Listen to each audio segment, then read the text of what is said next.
नमस्कार, आपण पाहत आहे वन डे न्यूज आवाज सामान्य जनतेचा. Please subscribe. सिल्लोड शहरासह तालुक्यात रमजान ईद सण उत्साहात पार पडला. सिल्लोड येथील मुस्लिम बांधवांनी ईदगाह येथे नमाज पठण करून एकमेकांना शुभेच्छा दिल्या. माजी मंत्री आमदार अब्दुल सत्तार यांनी देखील सिल्लोड शहरातील ईदगाह येथे नमाज पठण करून उपस्थितांना रमजान ईद निमित्ताने शुभेच्छा दिल्या. यावेळी रमजान ईद निमित्ताने मुस्लिम बांधवांना शुभेच्छा देण्यासाठी सर्व धर्मीय नागरिकांची मोठ्या संख्येने उपस्थिती होती.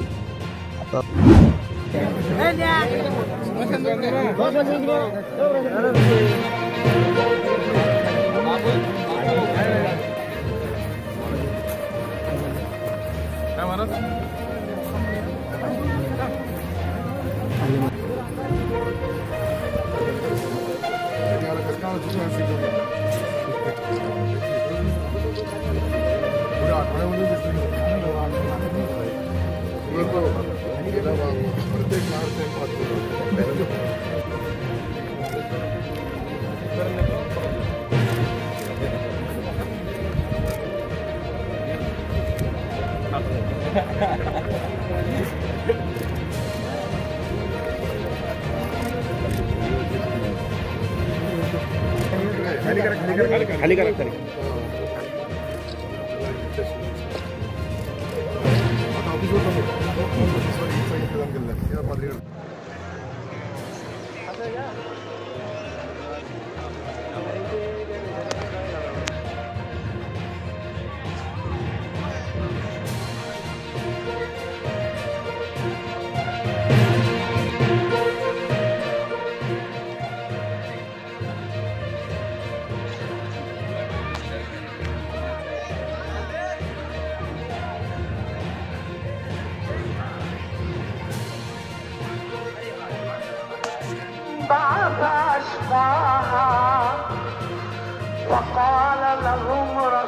आपल्या परिसरातील ताज्या घडामोडी पाहण्यासाठी, अन्याय अत्याचाराला वाचा फोडण्यासाठी वन डे न्यूजला सबस्क्राईब करा व जास्तीत जास्त शेअर करा.